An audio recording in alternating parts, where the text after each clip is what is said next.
সৈয়দ আহমদ কবির রহমতুল্লাহ আলাইহির কাছে একটা বাঘের বিরুদ্ধে নালিশ এসেছিল, বাঘের বিচার করতে হবে। তিনি তার ভাগিনা শাহজালালকে হুকুম দিলেন, ভাগিনা এই বাঘের বিচার তুমি করো। বাঘের বিচার কেমনে করা যায়? বাঘ দেখলে তো মানুষ থরথর করে কাঁপার কথা, কারণ হিংস্র একটা প্রাণী, থাবা দিয়া ঘাড় মটকায়া একদম রক্ত পান করে শেষ করে দেবে। এই দায়িত্বটা পড়লো, ভয়ঙ্কর এই দায়িত্বটা পড়লো বাবা শাহজালালের উপর। তিনি বিচার করবেন।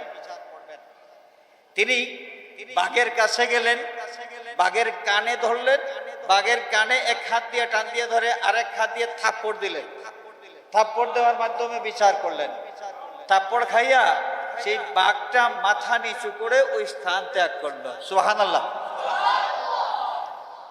রঙ্গ লায়া है जहां में सैयद अबरार से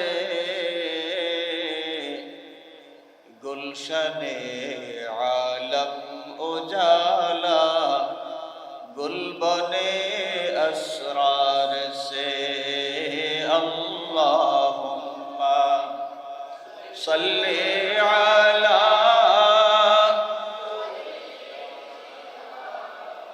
मौलाना मुहम्मद वअला आलि सय्यिदिना।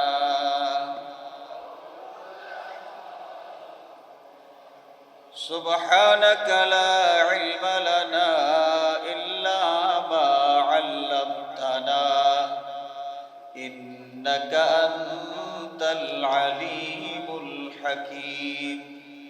रब्बि इश्रह ली सदरी वयस्सिर ली अमरी वहलुल उक़दतम मिन लिसानी यफ्क़हू क़ौली।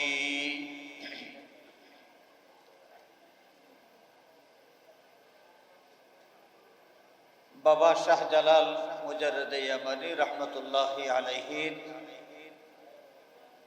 707তম ওফাত বার্ষিকী উপলক্ষে ঐতিহ্যবাহী হাজী নওয়াব আলী জামে মসজিদ পরিচালনা কমিটির উদ্যোগে আয়োজিত আজকের আজিমুশ শান ইসালে সওয়াব মাহফিলের নেহায়ত কাবিলে ইহতেরাম সাহেব সদর ওলি বিন ওলি সাহেবজাদা ফুলতলি ঐতিহ্যবাহী হযরত শাহজালাল দারুস সুন্নাহ ইয়াকুবিয়া কামিল মাদ্রাসার অবসরপ্রাপ্ত অধ্যক্ষ মহোদয় দামাত বারাকাতুহুল আলিয়া,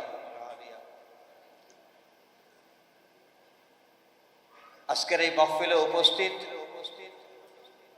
নেহায়াত কাবিলে ইহতেরাম উলামায়ে কেরাম, হুফাজে কেরাম, শ্রদ্ধেয় মুরব্বিয়ান, সর্বোপরি আশিকানে আউলিয়া, বিরাদরানে আহলে সুন্নাত, আল্লাহ পাকের দরবারে লাখো কোটি শুকরিয়া যে মহান মালিক আজকের এই মোবারক মাহফিলে হাজির হওয়ার তৌফিক এবং সুযোগ আমাদেরকে দিয়েছেন। আলহামদুলিল্লাহ। গুরুত্বপূর্ণ বয়ান আমরা শুনেছি আজকের এই মাহফিলে। আল্লাহর ওলি বাবা শাহজালাল মুজর্রদ ইয়ামানী রহমতুল্লাহি আলাইহি যে অবদান, বিশেষ করে মুমিন মুসলমান যারা বাবা শাহজালাল রহমতুল্লাহ আলাইহির এই অবদান যদি আমরা স্বীকার না করি, এর চাইতে বড় নমক হারামি আর কিছুই হইতে পারে না। হাজিরিন, আমি আজকের এই মাহফিলে কথা বলার উদ্দেশ্যে মূলত আসি নাই। আমি আপনাদের খেদমতে হাজির হয়েছি হুকুম পালন করার জন্য, আপনাদের দোয়া নেওয়ার জন্য। অত্যন্ত সংক্ষেপে কয়েকটি কথা বলেই শেষ করব ইনশাআল্লাহ। ওয়াবা তৌফিকি ইল্লা বিল্লাহ আলাইহি তাওয়াক্কালতু ওয়া ইলাইহি উনীব। হাজরিন, আমাদের নবী পাক সাল্লাল্লাহু আলাইহি ওয়াসাল্লাম শেষ নবী। এই পৃথিবীতে আমাদের নবীর পরে আর কোন নবী বা রসুল আসবেন না। যদি কেউ নবুয়তির দাবি নিয়ে হাজির হয়, এরা মিথ্যাবাদী। এরা কি? মিথ্যাবাদী। রাসূল পাক সাল্লাল্লাহু আলাইহি ওয়াসাল্লাম এই দুনিয়ার জীবন থেকে বিদায় নিয়েছেন। আল্লাহর হাবিব সাল্লাল্লাহু আলাইহি ওয়াসাল্লাম রাউদায়ে আতহারে তাশরিফ নেওয়ার পরে হেদায়েতি যে মিশন, আল্লাহর পথে মানুষকে আহ্বান করা, আল্লাহর গোলামের জন্য মানুষকে উদ্বুদ্ধ করা, মানুষের সামনে আল্লাহর পরিচয় তুলে ধরে এক আল্লাহর ইবাদত বন্দেগীর জন্য দিক নির্দেশনা দেওয়া, এই যে মহান দায়িত্ব, এই মহান দায়িত্ব কারা পালন করবেন? আর নবীজি সাল্লাল্লাহু আলাইহি ওয়াসাল্লাম এই পৃথিবীর থেকে বিদায় নেওয়ার পরে যারা এই দায়িত্ব পালন করেছেন, করে যাচ্ছেন এবং কিয়ামত পর্যন্ত করতে থাকবেন, এরা হচ্ছেন সত্যিকারের ওয়ারিসে নবী। রাসূল পাক সাল্লাল্লাহু আলাইহি ওয়াসাল্লামের সত্যিকারের উত্তরাধিকারী। আর সত্যিকারের ওয়ারিসে নবী যারা, এদের মধ্যে মৌলিকভাবে কিছু যোগ্যতা থাকতে হয়। আল্লাহর নবী সাল্লাল্লাহু আলাইহি ওয়াসাল্লাম হিদায়াতের জন্য যেই কাজগুলো করেছেন, আল্লাহ পাক কালামুল্লাহ শরীফে এগুলো বিস্তারিত বলে দিয়েছেন। কোরআনে কারীম তেলাওয়াত করে মানুষকে শোনানো, কোরআনে পাকের তাফসীর করে মানুষকে বুঝিয়ে দেওয়া, আমল করে, আমলের মাধ্যমে কোরআনে কারীম কিভাবে অনুসরণ করে চলতে হয় এই বাস্তবতা মানুষের সামনে উপস্থাপন করা। আর আরেকটা গুরুত্বপূর্ণ বিষয়, সেটা হচ্ছে তাজকিয়ায়ে নফস। হেদায়েতের বাণী যখন সামনে আসবে, হেদায়েতের পথ যখন সামনে আসবে, এটা একজন মানুষ যেন খুব তাড়াতাড়ি গ্রহণ করতে পারে।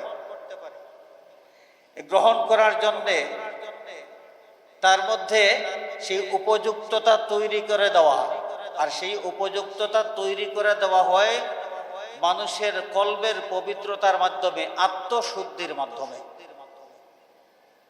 আত্মশুদ্ধি এর শিক্ষা ইলমে তাজকিয়ায়ে নফস, যেটাকে ইলমে তাসাউফ বলা হয়, এটা রাসূল পাক সাল্লাল্লাহু আলাইহি ওয়াসাল্লামের যে জিম্মাদারি ছিল, সেই জিম্মাদারির একটা অংশ ছিল। ওয়ায়ুযাক্কিহিম, আল্লাহ পাক কোরআনে কারীমের মধ্যে এই বিষয়টা এইভাবে উল্লেখ করেছেন। ওয়ায়ুযাক্কিহিম, এই নবী যেভাবে মানুষকে কোরআনে কারীম তেলাওয়াত করে শোনাবেন, তাফসীর করে বুঝাইয়ে দিবেন, আমল করে এর বাস্তবতা দেখাইয়ে দিবেন, ঠিক তেমনি ভাবে মানুষ যেন হেদায়েত গ্রহণ করে, অন্তর দিয়ে গ্রহণ করতে পারে, তার অন্তরটাকে ঠিক এইভাবে প্রস্তুত করে দেওয়া, এটাও হচ্ছে নবীর দায়িত্ব।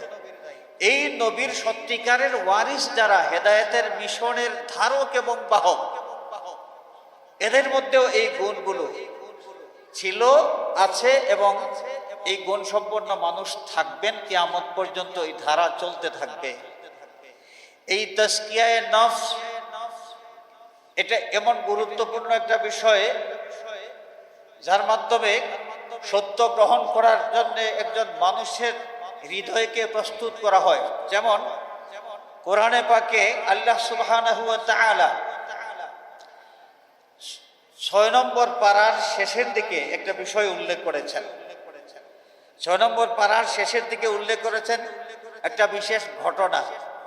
সেটা হলো যখন ইসলামের প্রথম দিকে, আল্লাহর নবী সাল্লাল্লাহু আলাইহি ওয়াসাল্লামের মক্কি জিন্দেগির শেষের দিকে মুমিন মুসলমানদের উপর কাফির মুশরিকদের অত্যাচার চরম পর্যায়ে পৌঁছলো, রাসূল পাক সাল্লাল্লাহু আলাইহি ওয়াসাল্লাম সাহাবায়ে কেরামকে অনুমতি দিলেন এবং নির্দেশও দিলেন যে তোমরা পার্শ্ববর্তী যে দেশ হাবশা, সেই হাবশায় তোমরা হিজরত করো, যারা পারো ওই হাবশায় হিজরত করো। সাহাবায়ে কেরাম হিজরত করলেন। লম্বা ইতিহাস, 2 দফা হিজরত করলেন। প্রথম দফায় 16 জন, 12 জন পুরুষ এবং 4 জন মহিলা সাহাবী। দ্বিতীয় দফায় হিজরত করলেন মোট 72 জন সাহাবী। হিজরত করে তারা যখন নাজ্জাশীর দেশ হাবশায় প্রবেশ করলেন, সেখানে যাওয়ার পর মক্কাবাসী মুসলমানদেরকে তারা চেয়েছিল, সাহাবায়ে কেরামকে চেয়েছিল হাবশার থেকে ফেরত নিয়ে আসবে এবং মক্কায় এনে তাদের উপর জুলুম নির্যাতন করবে, এমনকি তাদেরকে শহীদ করে দেবে। হাবশার বাদশার কাছে যখন মক্কাবাসীর পক্ষ থেকে প্রস্তাব পেশ করা হলো, তখন এই বাদশাহ সরাসরি তাদের কথায় সাহাবায়ে কেরামকে ফেরত দিতে অস্বীকার করলেন এবং শেষ পর্যন্ত ইন্টারভিউ নিলেন, মুসলমানদেরকে ইন্টারভিউ নিলেন। হযরতে জাফর বিন আবু তালিব রাদিয়াল্লাহু তাআলা আনহু, এই মুহাজির সাহাবী যারা তাদের পক্ষে নেতৃত্ব দিচ্ছিলেন, তো বাদশাহ নাজ্জাশীর পক্ষ থেকে বলা হয়েছিল যে হে মক্কা থেকে আগত আমার দেশের মেহমান, আপনাদের কাছে আমি জানতে চাই, আপনারা যে নতুন ধর্ম গ্রহণ করেছেন, যেই নতুন ধর্ম গ্রহণ করার অপরাধে ওই মক্কাবাসী দোষী সাব্যস্ত করলো, এই ধর্ম গ্রহণ করেছেন আপনারা, তো আপনাদের ধর্মের কোনো গ্রন্থ আছে কিনা, আপনাদের নবী যিনি তার প্রতি আল্লাহর পক্ষ থেকে কোনো কালাম নাজিল হয় কিনা। হযরতে জাফর বিন আবু তালিব রাদিয়াল্লাহু তাআলা আনহু কোরআনে কারীমে এর আয়াত তিলাওয়াত করে শোনালেন, সূরা তাহা থেকে আয়াতে কারীমা তিলাওয়াত করে শোনালেন। যখন তিলাওয়াত শুরু হয়ে গেছে, বাদশাহ নাজ্জাশী মনোযোগ সহকারে তিলাওয়াত শুনতেছিলেন, চক্ষু দিয়া পানি বের হচ্ছিল এবং বাদশাহ নাজ্জাশীর দেশের জনগণ যারা খ্রিস্টান ধর্মের অনুসারী ছিল, এরা তন্ময় হয়ে কোরআনে কারীমের তিলাওয়াত শুনতেছিলেন এবং তাদের চক্ষু দিয়া পানি ঝরতেছিল। এই চক্ষু দিয়া যখন পানি ঝরতেছিল, শেষ পর্যন্ত তিলাওয়াত শুনতে শুনতে ইসলামের প্রতি তারা আকৃষ্ট হয়ে গেলেন। পরবর্তীতে বাদশাহ নাজ্জাশী সহ এই হাবশার হাজার হাজার মানুষ দলে দলে ইসলাম ধর্ম গ্রহণ করতে শুরু করলেন। সুবহানাল্লাহ। চিন্তা করার বিষয় হলো, আল্লাহর নবী সাল্লাল্লাহু আলাইহি ওয়াসাল্লাম মক্কি জিন্দেগীর 13টা বছর, দীর্ঘ 13টা বছর মক্কার জমিনে ইসলামের দাওয়াত দিয়া ফল কতটুকু পাইলেন? হাতে গোনা মাত্র কয়েকজন মুমিন মুসলমানের অস্তিত্ব সেখানে হয়েছিল, মাত্র কয়েকজন মানুষ ইসলাম ধর্ম গ্রহণ করেছিলেন। অথচ সেই হাবশায় যাওয়ার পরে যখন কোরআনে কারীমের তিলাওয়াত করে শোনানো হলো, হাবশার বাদশাহ সহ এই দেশের জনগণ খুব তাড়াতাড়ি এই কোরআনের আয়াত শুনে প্রভাবিত হয়ে গেলেন, ইসলামের প্রতি আকৃষ্ট হয়ে গেলেন, ইসলাম ধর্ম গ্রহণ করার প্রতি তারা উৎসাহিত হয়ে গেলেন। এটা কেন এত তাড়াতাড়ি হেদায়েতের বাণী কবুল করার জন্য তারা আগ্রহী হয়ে গেলেন, অগ্রসর হয়ে আসলেন ইসলাম ধর্ম গ্রহণ করার জন্যে? তার কারণ কি ছিল? যে তাদের হৃদয়টা হেদায়েত কবুল করার জন্য প্রস্তুত ছিল। সুবহানাল্লাহ। তাদের হৃদয়টা হেদায়েত গ্রহণ করার জন্য প্রস্তুত ছিল, এই কারণে হেদায়েতের বাণী শোনার সাথে সাথে তারা এটা গ্রহণ করতে আগ্রহী হয়ে গিয়েছিলেন। এই প্রস্তুতটা হয়েছিল কিভাবে? কোরআনে কারীমের মধ্যে আল্লাহ রাব্বুল আলামিন উল্লেখ করে দিয়েছেন, যালিকা বিআন্না মিনহুম কিসসিসিনা ওয়া রুহবানা ওয়া আন্নাহুম লা ইস্তাকবিরুন। হেদায়েতের বাণী শোনার পরে এটা গ্রহণ করার জন্য এত আগ্রহী তারা হয়ে উঠেছিলেন, তাদের হৃদয়টা প্রস্তুত ছিল, যেহেতু তাদের মধ্যে অলি দরবেশ ছিলেন। অলি দরবেশের সুহবতে থাকতে থাকতে তাদের হৃদয়টা পরিষ্কার ছিল এবং তাদের হৃদয়টা, তাদের অন্তর হক গ্রহণ করার উপযোগী হয়ে উঠেছিল। সুবহানাল্লাহ। তাহলে এই যে আল্লাহর ওলি যারা আউলিয়ায়ে কেরামের সুহবতে গেলে, আউলিয়ায়ে কেরামের সুহবতে গেলে মানুষের অন্তরাত্মার উন্নতি হয়, মানুষের হৃদয় আলোকিত হয়, মানুষের বাতিন আলোকিত হয় এবং অন্তর আলোকিত হয়ে গেলে সেই অন্তরটা সত্য গ্রহণ করা, হক গ্রহণ করা, ভালো কিছু গ্রহণ করার জন্য আগ্রহী হয়ে ওঠে, উপযুক্ত হয়ে ওঠে। সুবহানাল্লাহ। হাজরিনে কেরাম, আল্লাহর ওলি বাবা শাহজালাল মুজাররদে ইয়ামানী রহমতুল্লাহ আলাইহি তিনি ভারতের জমিন হয়ে বাংলাদেশে শুভাগমন করলেন। সেই ভারতের জমিনের মধ্যে আল্লাহর ওলি ছিলেন হযরতে গরিব নওয়াজ মুঈনুদ্দিন চিশতি আজমিরি সঞ্জারি রহমতুল্লাহ আলাইহি। আজমিরি সঞ্জারি রহমতুল্লাহ আলাইহি আফগানিস্তান থেকে ভারতে আসলেন। ভারতে যেই অঞ্চলে তিনি আসন গাড়লেন, যেখানে অবস্থান গ্রহণ করলেন, সেই এলাকায় তার নানার বাড়িও ছিল না, শ্বশুর বাড়িও ছিল না, এই এলাকার মানুষের সাথে কোনো আত্মীয়তার সম্পর্কও ছিল না। কিন্তু এইখানে তিনি আসার সাথে সাথে দেখা গেল এই এলাকার মানুষ আল্লাহর ওলির সাক্ষাৎ লাভ করার জন্য সামনে হাজির হন। হাজির হওয়ার পরে আস্তে আস্তে মানুষ ইসলামের দীক্ষায় দীক্ষিত হইতে শুরু হন। হাজার হাজার মানুষ ইসলাম ধর্ম গ্রহণ করতে শুরু করেন। আউলিয়া কেরামের সোহবতে যাওয়ার পরে মানুষের অন্তরের অবস্থার উন্নতি হয়, হৃদয়টা আলোকিত হয়। আর হৃদয়টা আলোকিত হইলে এই অন্তরের মধ্যে আল্লাহর মহব্বত, আল্লাহর হাবিবের মহব্বত স্থান লাভ করে খুব সহজে। এই অন্তরের মধ্যে নূরে ঈমানটা প্রবিষ্ট হয়, নূরে ঈমানটা স্থান লাভ করতে পারে। সুবহানাল্লাহ। তো আউলিয়া কেরামের কাছে কোনো মানুষ গেলে যদি তার অন্তরের অবস্থার উন্নতি হয়, মানুষের অন্তরটা আল্লাহ এবং নবীর মহব্বতে ভরপুর হয়ে যায়, এতে শয়তানের গায়ে জ্বালা শুরু হয়ে যায়। কি হয়ে যায়? শয়তানের গায়ে জ্বালা ধরে, শয়তান এটা সহ্য করতে পারে না। এই জন্যে ওলি আল্লাহর সোহবত থেকে মানুষকে বিরত রাখার জন্য, দূরে রাখার জন্য শয়তান নানামুখী কৌশল অবলম্বন করেছে। এর মধ্যে একটা কৌশল হলো, হক্কানি আউলিয়া কেরামের কাছে মানুষ যখনই যাইতে চায়, যখনই এরা ফতোয়ার ঝুড়ি নিয়ে হাজির হয় এবং এরা বলতে থাকে যে এই লোকগুলো পীর পূজা করতেছে। নাউজুবিল্লাহ বলেন। পীর পূজা, এই ধরনের শব্দ ব্যবহার করে মুমিন মুসলমানদেরকে আউলিয়া কেরামের সোহবত থেকে বঞ্চিত রাখার, দূরে রাখার অপচেষ্টায় তারা লিপ্ত আছে। শয়তানের ওয়াসওয়াসা যতদিন পর্যন্ত থাকবে এই জমিনে, কতদিন থাকবে? শয়তানের ওয়াসওয়াসা কিয়ামত পর্যন্ত এই জমিনে থাকবে কিনা? শয়তানের ওয়াসওয়াসা যতদিন পর্যন্ত এই পৃথিবীতে থাকবে, ওলি আল্লাহর বিরুদ্ধের বক্তব্য ততদিন পর্যন্ত এই জমিনে থাকবে। আর মুমিন মুসলমান যতদিন পর্যন্ত এই জমিনে থাকবে, ওলি আল্লাহ বিরোধী কোনো বক্তব্য শোনার পরে দাঁত ভাঙ্গা জবাব নিয়ে তারা হাজির হবে। হাজরিনে কেরাম, বাবা শাহজালাল রহমতুল্লাহ আলাইহি সহ আউলিয়া কেরাম তাদের জীবনে কত কষ্ট স্বীকার করেছেন। আমরা ঘর সংসার করব, আমাদের প্রত্যেকের মধ্যে একটা স্বপ্ন আছে, ঘর সংসার করব, আমার একটা সংসার সাজবে, সাজানো একটা সংসারের বাগান আমি পাবো, আমার সন্তান থাকবে, আমার বংশধর থাকবে। এই শখ কোন মানুষের মধ্যে নয়?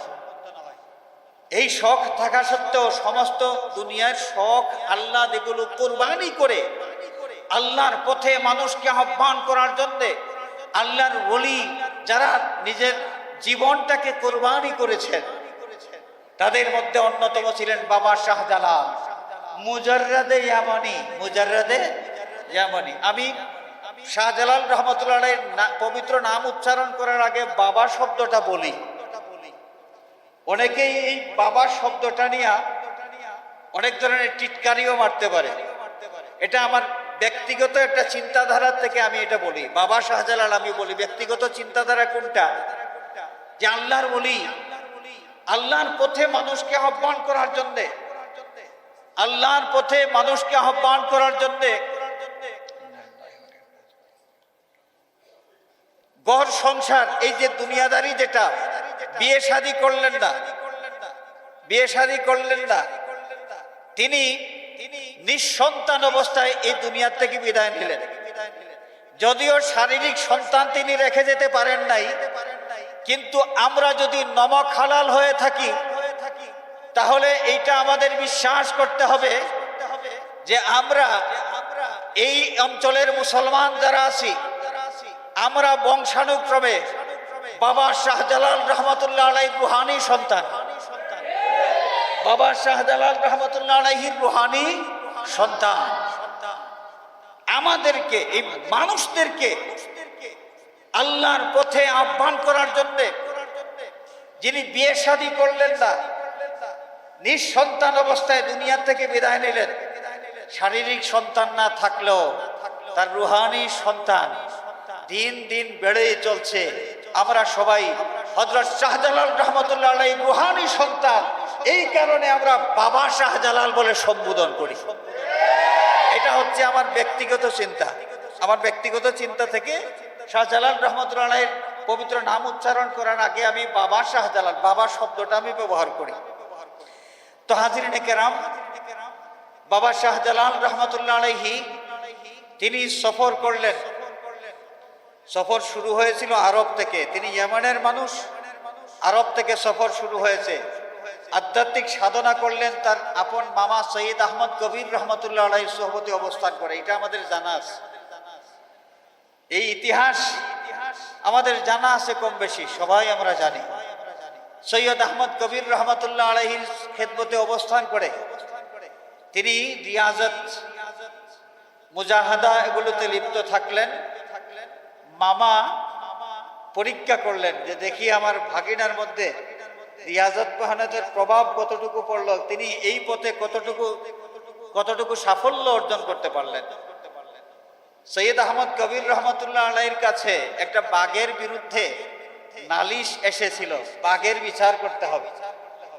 তিনি তার ভাগিনা শাহজালালকে হুকুম দিলেন, ভাগিনা এই বাঘের বিচার তুমি করো। বাঘের বিচার কেমনে করা যায়? বাঘ দেখলে তো মানুষ থরথর করে কাঁপার কথা, মানে হিংস্র একটা প্রাণী, থাবা দিয়া ঘাড় মটকায়া একদম রক্ত পান করে শেষ করে দেবে।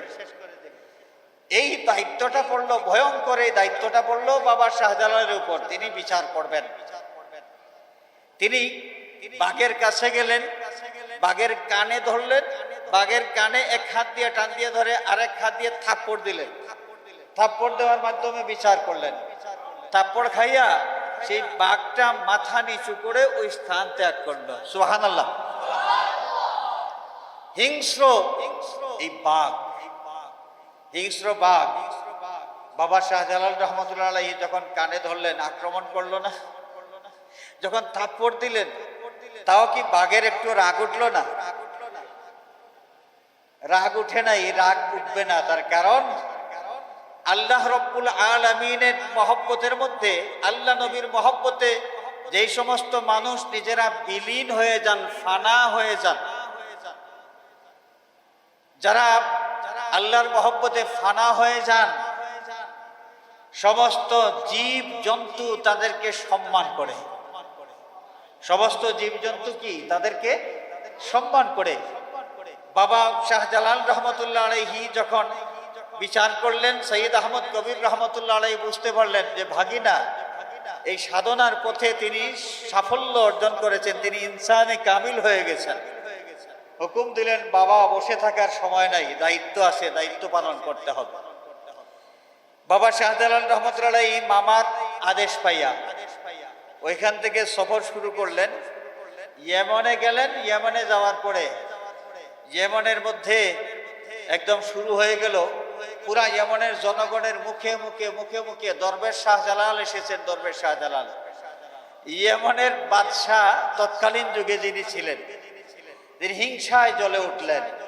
কিরে, আমি এই দেশের বাদশাহ, আমি কোনো অঞ্চলে গেলে কোনো মানুষের মুখের মধ্যে আমার আগমনের এই বার্তাটা শোনা যায় না, আর কোথাকার কে কোন দরবেশ আমার ইয়েমনে প্রবেশ করেছে আর মানুষের মুখে মুখে তার আলোচনা। বাদশাহ তখন চতুরতার আশ্রয় নিলেন। তিনি বাবা শাহজালাল রহমতুল্লাহ আলাইহির প্রতি ঈর্ষান্বিত হয়ে ব্যবস্থা গ্রহণ করলেন। রাজ দরবারে দাওয়াত করলেন, শরবত তৈরি করা হলো। শরবত এক গ্লাস বাদশার সামনে আর এক গ্লাস মেহমান শাহজালাল রহমতুল্লাহ আলাইহির সামনে। বাবা শাহজালালকে বলা হইল, বাদশাহ বললেন, জনাব বিসমিল্লাহ শুরু করেন।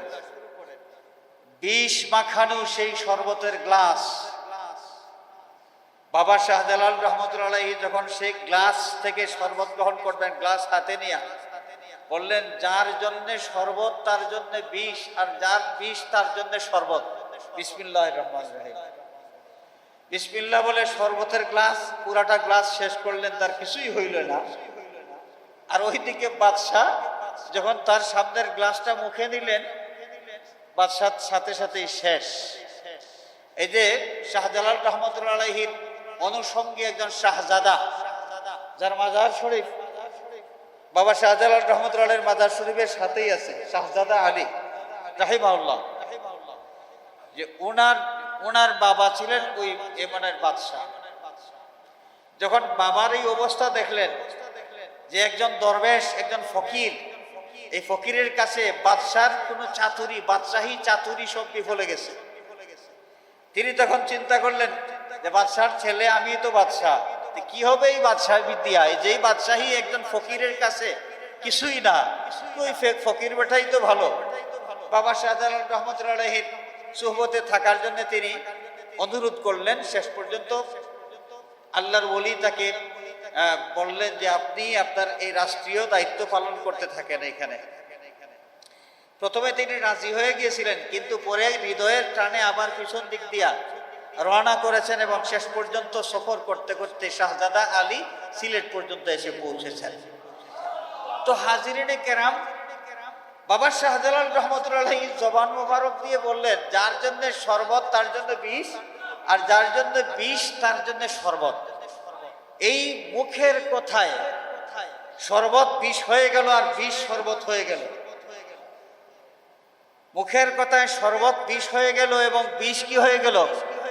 শরবত হয়ে গেল। এই জবানের মধ্যে এত শক্তি, এত পাওয়ার আসলো কোত্থেকে?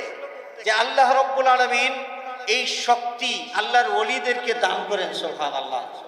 আমি আপনাদের সামনে একটা হাদিস শরীফের একটা টুকরা তিলাওয়াত করেছি। প্রথম দিকে এই হাদিস শুরু হয়েছে এই ইবারত দিয়া, মতন শুরু হয়েছে, মান আদালি ওয়ালিয়ান ফাকাদ আযামতুহু বিল হারবি। আমার কোন ওলির সাথে যারা দুশমনি করবে, আমি আল্লাহ তাদের বিরুদ্ধে যুদ্ধ ঘোষণা করি। বাবা শাহজালাল রহমতুল্লাহ আলাইহি আল্লাহর প্রেমে নিজের জীবনটা যিনি বিলিয়ে দিলেন, আল্লাহর পথে যিনি নিজের জীবনের সমস্ত আরামকে কুরবানি করলেন, সেই বাবা শাহজালাল রহমতুল্লাহ আলাইহির দুশমনি যারা করবে, এরা কি সহজে পার পাবে? আল্লাহ পাক যাদের বিরুদ্ধে নিজে ঘোষণা করেছেন, মান আদালি ওয়ালিয়ান ফাকাদ আযানতুহু বিল হারবি। ইতিহাস সাক্ষী, আউলিয়া কেরামের বিরুদ্ধে যেই যুগে যেই ষড়যন্ত্র হয়েছে, যেই যুগে আউলিয়া কেরামের সাথে যেই বেয়াদবি করা হয়েছে, আল্লাহ রব্বুল আলামিনের পক্ষ থেকে কুদরতি ব্যবস্থা তাদের বিরুদ্ধে গ্রহণ করা হয়েছে। ইতিহাস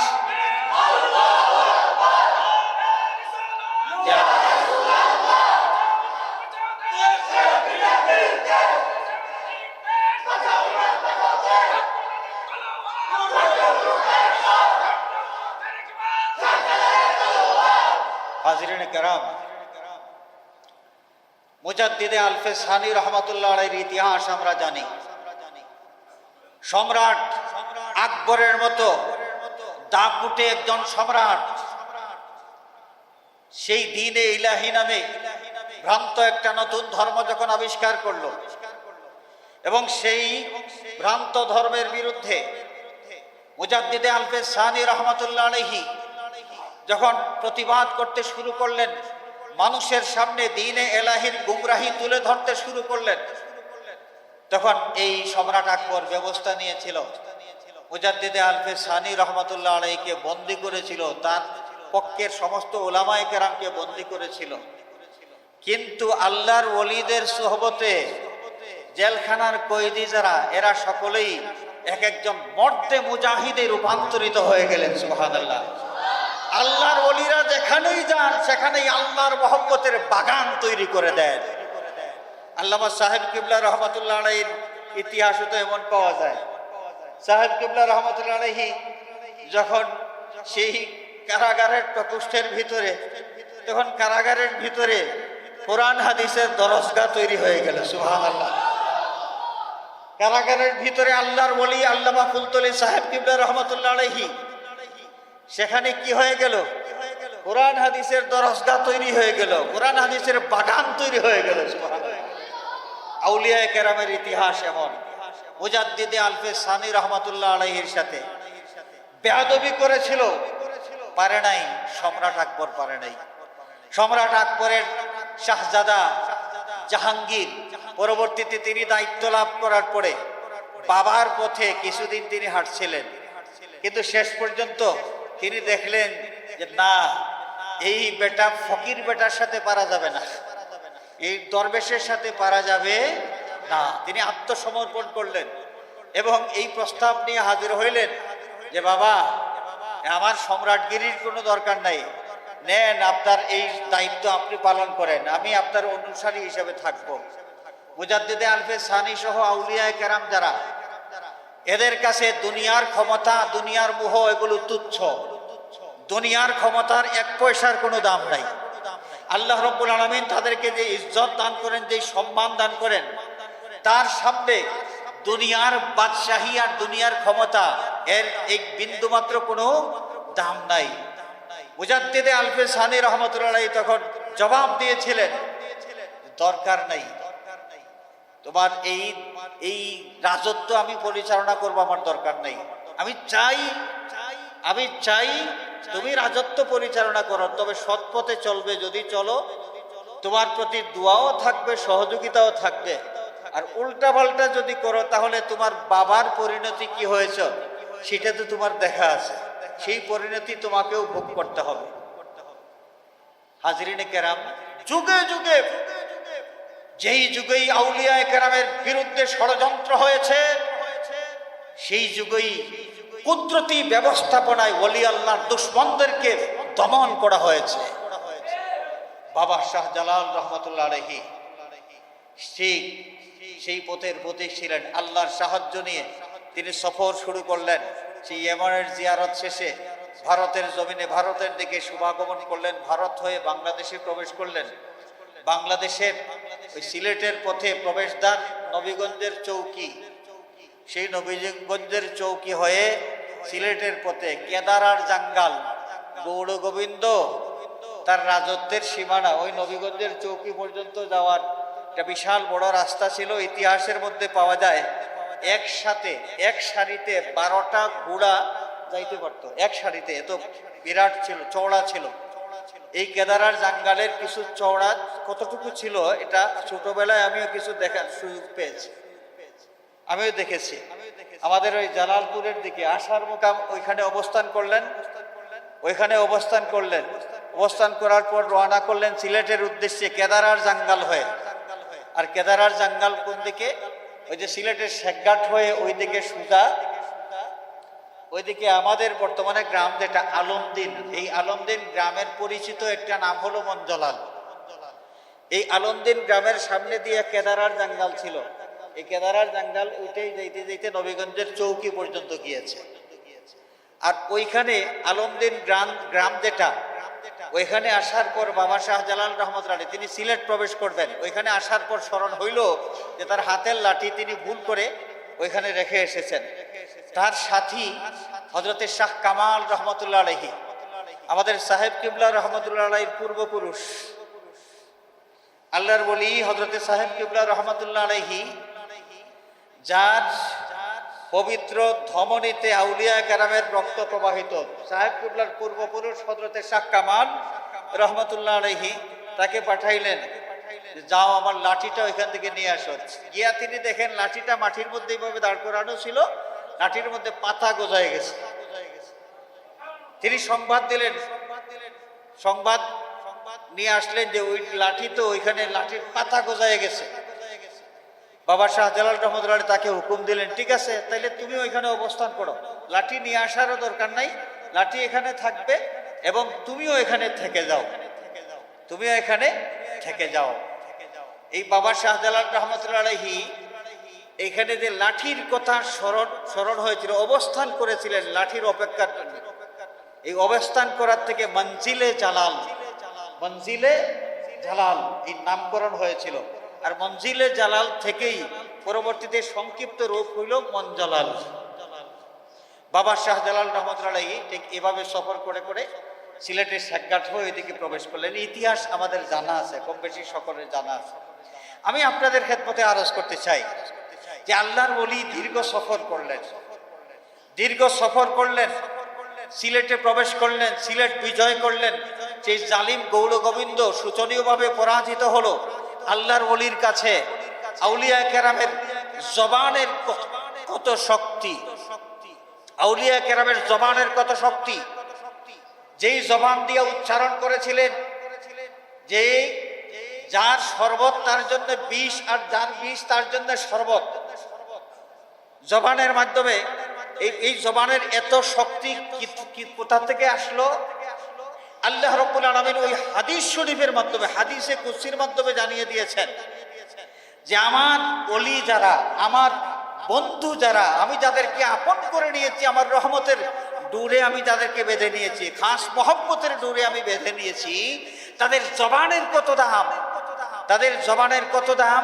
ওয়া ইনসা আলানি লাআতিয়ান্নাহু, আমার কাছে তারা যখন কিছু চায় তাদের জবানের যা উচ্চারিত হয় সব আমি সাথে সাথে কবুল করে নেই। সুবহানাল্লাহ।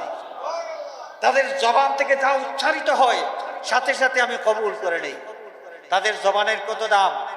জবান, যেই জবান দিয়া আজান উচ্চারিত হয়েছিল, শাহজালাল রহমতুল্লাহ আলাইহির অনুসারী অনুসঙ্গী সেই ওলির জবান থেকে যে আজানের শব্দ উচ্চারিত হয়েছিল, এই জবানের পাওয়ার কত ছিল।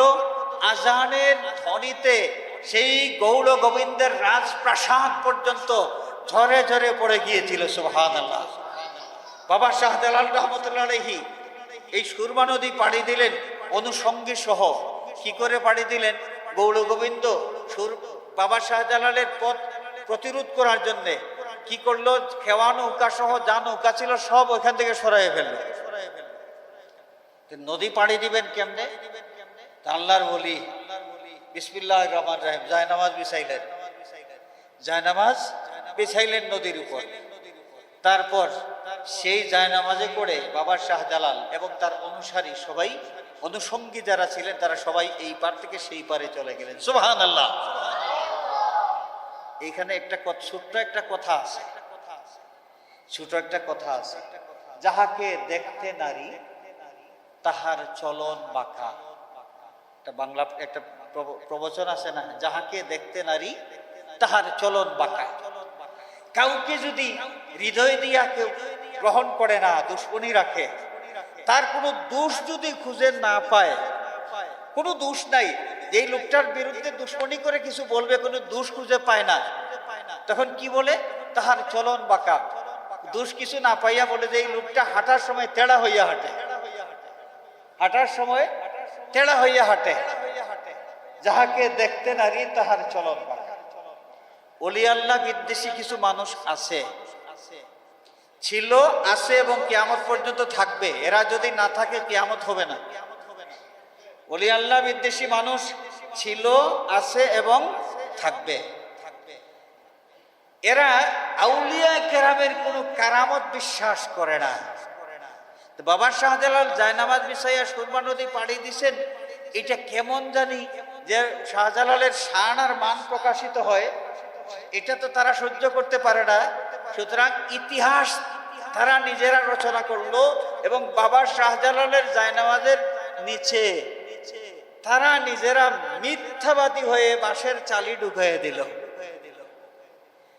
তারা ইতিহাস এইভাবে রচনা করেছে যে শাহজালাল ওই যে বাঁশের চালি ওইখানে ছিল, চালির উপর জায়নামাজ বিছাইয়া, বাঁশের চালির উপর জায়নামাজ বিছাইয়া তারপর ওই জায়নামাজ চড়ে তিনি নদীর ওই পার থেকে সেই পারে গিয়েছেন। বাঁশের চালির উপর এক মানুষ চড়ে পানির মধ্যে এই পার থেকে সেই পারে যাইতে পারে। বেটা ওলি আল্লাহ বিদ্বেষী, তুমি বুঝো। আর গৌর গোবিন্দ যে রাজত্ব পরিচালনা করলো তার মাথায় কি এটা ঢুকলো না? বাবা শাহজালালের পথ রোধ করার জন্য যে খেয়া নৌকা, সারা সমস্ত খেয়া নৌকা পর্যন্ত এখান থেকে সরাই নিল, তার মাথার মধ্যে কি এটা ছিল না যে বাঁশের চালি থাকলে বাঁশের চালির উপর ভর করে চালির উপর চড়ে এই পার থেকে সেই পারে যাওয়া যাবে? গৌর গোবিন্দ এটা বুঝে নাই। বাঁশের চালি এরা নিজেরা, এই মিথ্যাবাদীরা নিজেরা ঢুকাইছে। খেয়াল করছে? এরা কারা? এরা হচ্ছে মুতাজিলাদের উত্তরসূরি। কারা? মুতাজিলা নাম শুনেছেন?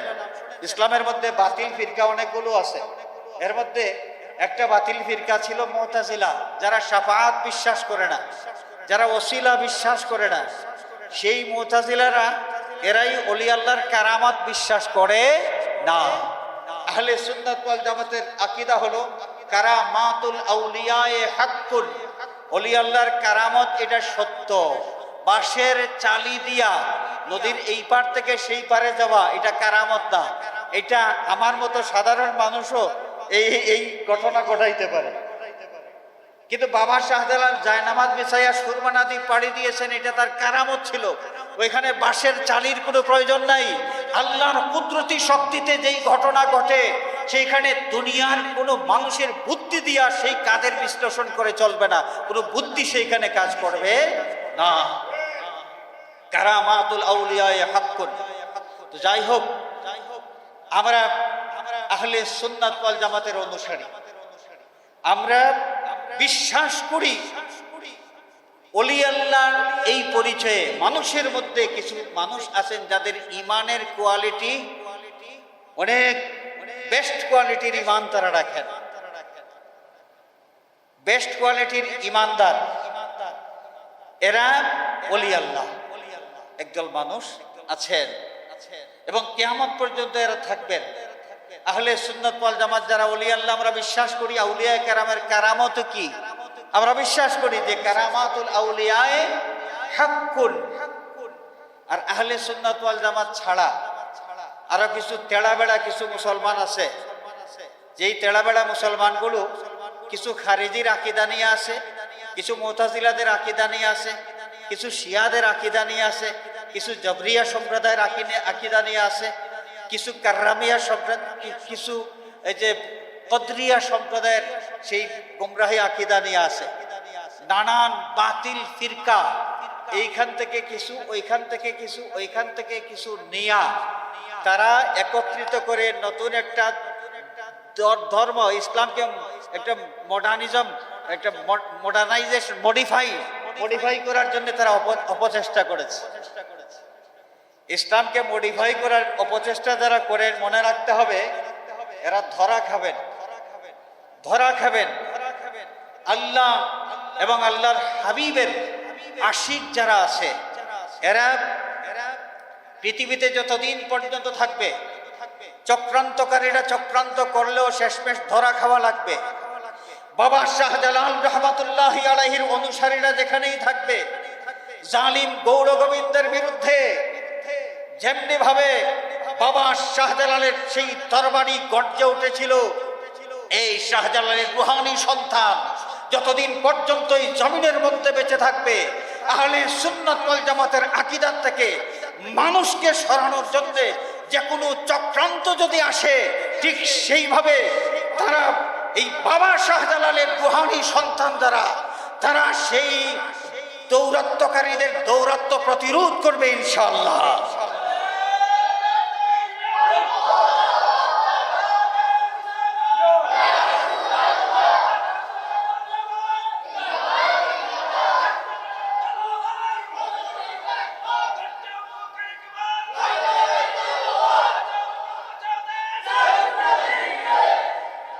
ইসলামী তাহজিব তামাদ্দুন থেকে মানুষকে ফিরিয়ে নেওয়ার জন্য ব্রিটিশরা নানান চক্রান্ত করেছে এই ভারত উপমহাদেশে।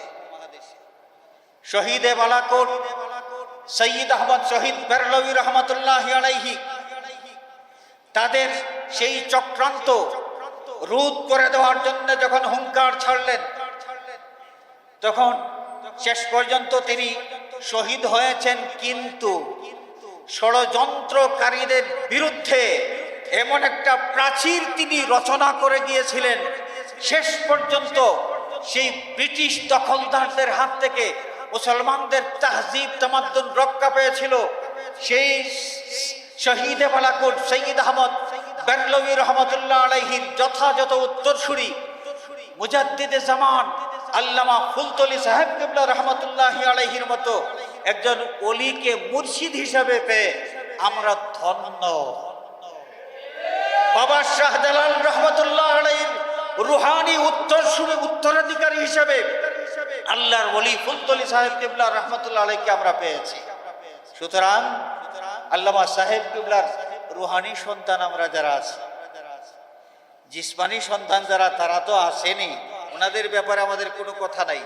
রুহানি সন্তান আমরা যারা আছি, অন্যায়ের বিরুদ্ধে আমরা সব সময় সচেতন থাকব। বাতিল যখন মাথা ছাড়া দিয়ে উঠবে, বাতিলকে রূপ করার জন্য বাতিল আমাদেরকে যথাযথ সেই পরিকল্পনা গ্রহণ করতে হবে। সেই বাতিলের বিরুদ্ধে আমাদের হুঙ্কার ছাড়তে হবে, বাতিলের বিরুদ্ধে আমাদের রুখে দাঁড়াতে হবে। তখনই আমরা সাহেব কিবলার যথাযথ উত্তরসূরি হিসেবে দাবি করাটা সার্থক হবে। বাবা শাহজালাল রহমতুল্লাহ আলাইহির রুহানি সন্তান হিসাবে দাবি করাটা সার্থক হবে। আল্লাহ রাব্বুল আলামিন আমাদের প্রত্যেককে সেই জজবা দান করুন, যেই জজবা নিয়া বাবা শাহজালাল রহমতুল্লাহ আলাইহি ইসলামের পতাকা এই সিলেটের জমিনে উড্ডীন করেছেন, ভারতের জমিনে উড্ডীন করেছেন। আল্লাহ রাব্বুল আলামিন সেই জজবা আমাদেরকে দান করুন, যেই জজবা থাকার কারণে আল্লাহর মহব্বত, নবীর মহব্বতের সেই আলো আল্লাহর ওলি ফুলতলি সাহেব কিবলা রহমতুল্লাহ আলাইহি তিনি ছড়াইয়া দিয়েছেন মানুষকে। এই পথে এই আলোকিত পথে মানুষকে দিক নির্দেশনা দিয়ে গেছেন। আল্লাহ পাক আমাদের আজকের এই মাহফিল শুরু থেকে শেষ পর্যন্ত যেন কবুল করেন। সবাই বলি আমিন। আলহামদুলিল্লাহ নাহমাদুহু ওয়া নাস্তাঈনুহু ওয়া নাস্তাগফিরুহু ওয়া নু'মিনু বিহি ওয়া নাতাওয়াক্কালু আলাইহি ওয়া নাউযু বিল্লাহি মিন শুরুরি আনফুসিনা ওয়া মিন সাইয়্যাতি আ'মালিনা। من يهده الله فلا مضل له ومن يضلل فلا هادي له ونشهد أن لا إله إلا الله وحده لا شريك له ونشهد أن سيدنا ونبينا وشفيعنا وحبيبنا ووسيلتنا ومولانا محمدا عبده ورسوله صلى الله عليه وعلى آله وأصحابه وسلم تسليما كثيرا كثيرا. أما بعد فقد قال الله تعالى في كلامه القديم والفرقان الحميد: أعوذ بالله من الشيطان الرجيم. بسم الله الرحمن الرحيم.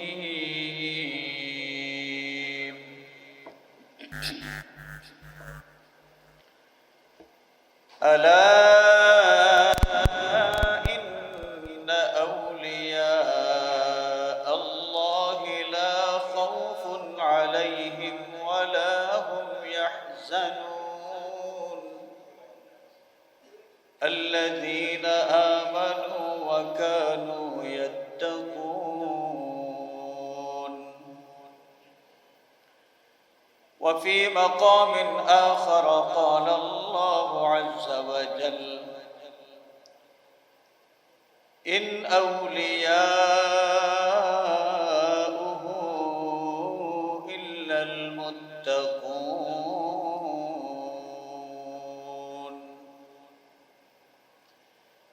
صدق الله مولانا العظيم وصدق رسوله النبي الأمين الحبيب الكريم.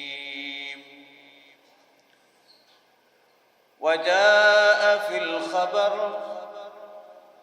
أرشدنا رسول الله صلى الله عليه وسلم بقول الله عز وجل من عاد لي وليا فقد آذنته بالحرب إلى آخر الحديث. وقال الله عز وجل في شان حبيبه مخبرا وآمرا إن الله وملائكته يصلون على النبي يا أيها الذين آمنوا صلوا عليه وسلموا تسليما. بسم الله والحمد لله الصلاة والسلام عليك يا رسول الله. بسم الله والحمد لله الصلاة والسلام عليك يا رسول الله. اللهم صل على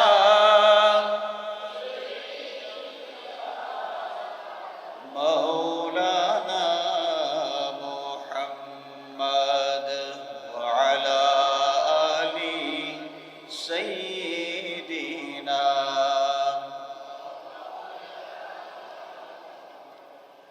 اللهم صل على سيدنا مولانا محمد